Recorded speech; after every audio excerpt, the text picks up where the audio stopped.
Hello everyone, good morning, it's Saturday. My name is Michelle, I hope you're doing well. And it's still raining. We had a little bit of respite yesterday afternoon, but it's back with a vengeance. 3/4 of the year it rains in Britain, so I'm very used to it. But I'm staying under the cover of the trees to protect my camera. This is going to be a video full of updates. I want to tell you about the latest in the dirty laundry search for Brian. There isn't much that happened yesterday, apart from we now know that Brian's sister, Cassandra, lied. At least according to the Laundrie family lawyer. He dropped her right in it.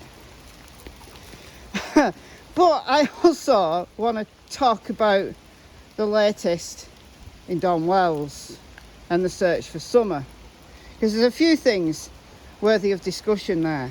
So let's start with the dirty laundries. Now, yesterday Brian Entin on Twitter posted some tweets from the lawyer, the Laundrie family lawyer, who isn't representing the sister, Cassandra.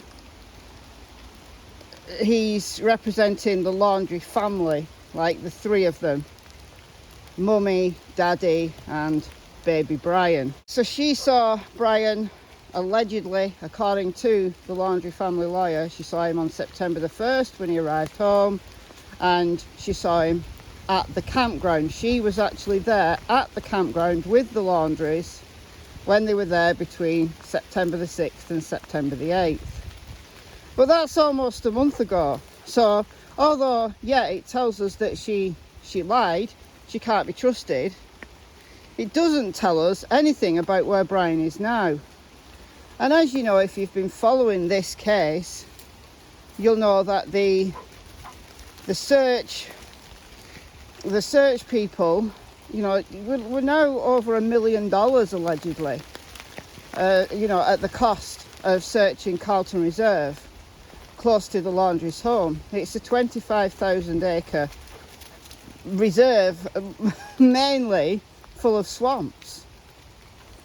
But then, as you may well know, Dog the Bounty Hunter's now on the case, and he's searching the outlying islands around the DeSoto campground, which is where Brian and his family were between September the 6th and September the 8th. And we definitely know they're there because Roberta Laundrie checked out.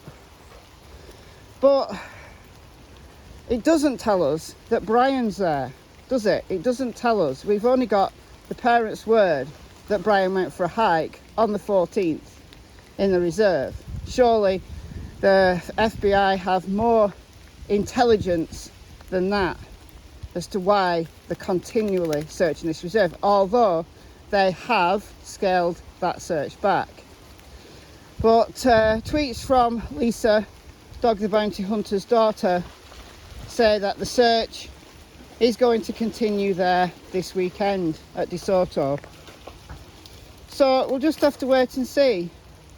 You know, the can of Monster, the camp, that, yeah, may well not be Brian's.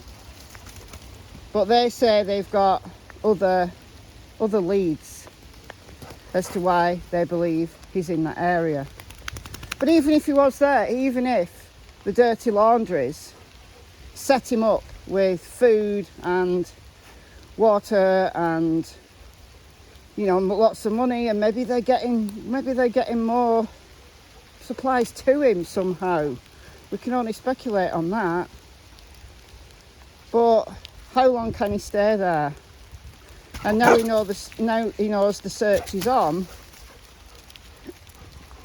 Now he knows the search is on.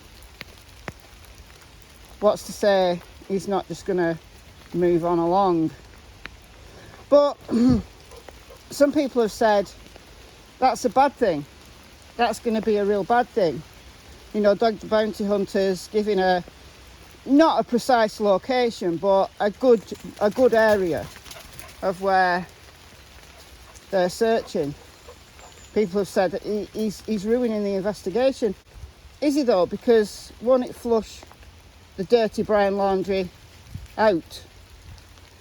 And the more he moves, the more of a trail he leaves. You know, this thing about the burner phone. He's got a phone, guys. He's in communication. I'd not go so far as to bet my house, but it's my belief that the parents are in communication with him. So if he moves, he's got more likely chance of making mistakes. That's my view anyway. But there's a lot of sightings. There's been sightings of him all over North America. Sightings of him in Canada and Alabama and North Carolina. And did you see, I don't know how many of you watched Christina Randall, but did you see her video? There's a TikTok of some guy called Not Brian Laundrie. Looks a bit like him, but nah, it's not him.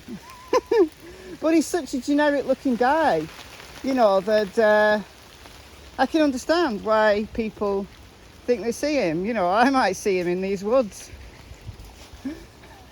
He might be camping here. It's a nice little spot. You know, it's raining, but it's keeping fairly dry. My camera's fairly dry. So, yeah, it could be here. No, I jest. But the search continues. So let's move on along then to Donald Wells. And Donald Wells, have you seen the trailer for the behaviour panel? The channel behaviour panel, where these behavioural kind of specialists team up and discuss particular cases. And apparently, according to their trailer, it's about 40 seconds long, go and watch it, Don's going to be on there.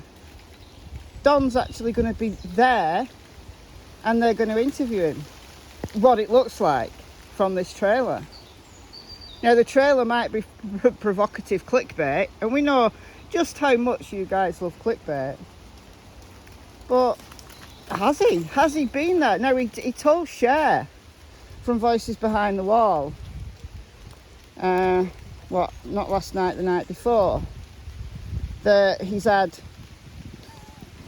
news exclusives with Channel 8, which must be in his local area, and he's giving another exclusive soon. But he didn't mention the behaviour panel.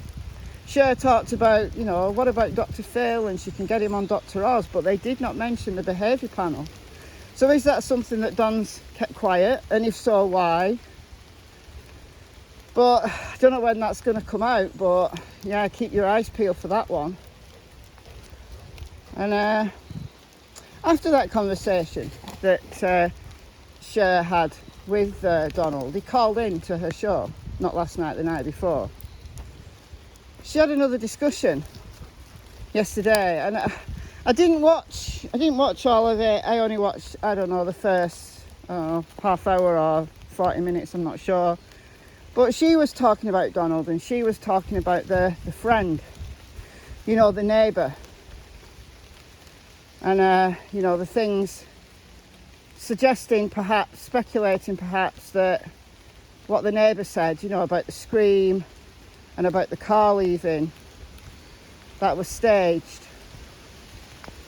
I don't know. There are red flags. I've made videos about the neighbour. There are red flags with the statements that Jodie Sue made, but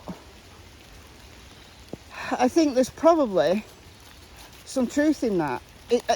You know, Jodie Sue's truth, although her son and her daughter, who were with her at the time, on the afternoon of the 15th of June, as they were kind of chilling out in their cabin on their own property, 125 Ben Hill Road, not doxing her, they no longer live there. Her son and daughter don't agree that the scream was Summer. The daughter said it could be kids.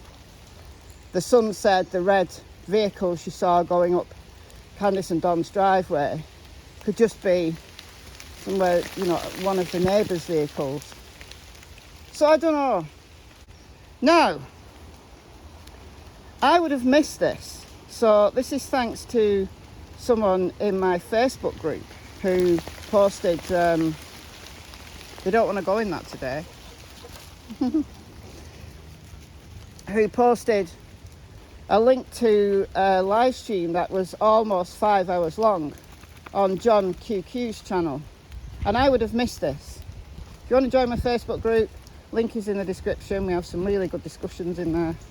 Towards the kind of middle of that live stream, Scott and Penny from True Crime Commentary joined him, and they've got people there local doing routes, and they've got boots on the ground investigating. And I'm always intrigued by what they say, because I've done some research on Don's relatives, the genealogy of Don's mother and how she married into the Goad family, William Goad being Donald's stepfather. Dead now, but the Goads, the Barretts, the Lights and other related families live in those hollers, and they live in the Beech Creek area. And, you know, it's very tight-knit. They don't want people talking about their family. They don't want people investigating. And I've made videos speculating, was Summer sold? Has there been some kind of cover-up? Because those families are close-knit. Or is Don not liked by them because he's just married into it? Do they not like the fact that he owns 110 Ben Hill? You know, there's so many ways that you can speculate on these things. But Penny from True Crime Commentary gave an address, 441 Horton Highway, and it's a big property. It's recently sold, and guys, what the hell? What the hell was that property used for? What's with the bunk beds and what's with this picture on the wall of one of the bedrooms? I don't know. I don't know whether it's connected. I don't know whether they're just looking at potential places where trafficked children, trafficked people might be stored. But that sold the very week that Summer disappeared. So it's weird. There's all of these little tidbits. There's all of these little things that on their own seem inconsequential, but put them all together, and does it tell a story? I'm not sure. I don't know. What I do know is that Donald is related by marriage to a lot of people in that area because his mother married into it. That's all I know. We know Grandma's been talking and has given some kind of alternative timeline. Some people dispute that it's an alternative timeline because a Facebook Messenger post to Crime Stories Obsessed was a little bit a bit vague, and you have to kind of interpret it. So did Summer ever make it home? And if she did make it home, was this a controlled removal of Summer? Not an abduction, but a removal. Was Geordie Sue there to witness something? Is Geordie Sue in on it? I don't know. Don't think so, but I don't know. The search for Summer might have drawn blanks here, there and everywhere. We've got no updates from the TBI other than they're still looking at things. But people investigating locations, routes, genealogies, I think somewhere along the line, the details within that, somewhere lies the truth. Somewhere within that lies the truth. And yes, it creates, it does create speculations, it creates theories that may be completely wrong, but somewhere in that information, I believe, my opinion, is the truth. That's why I've looked into the genealogies. That's why I've done videos on the roots around, speculated on the script, put theories together about a script. Because somewhere in all of that is the truth, I believe. So I'm going to call it a day here. I was going to sit on this block, this stone block, and have a bit of a chat, but I'm not going to, because this takes me almost out of the trees. So I'm going to call it a day here. I'll update if there's anything new about the Brian Laundrie search. Yeah, subscribe to the channel if you've not done so already. Put the notifications on so you know when I put a video out, because, you know, with this Brian Laundrie thing moving fast, I'm not doing kind of standard uploads. My videos are coming out at lots of different times. So put your notification bell on and join the Facebook group. I shall bid you farewell. So it's goodbye from me, Miss Tillington, Miss Cassie Springer, who've both got YouTube channels, so join.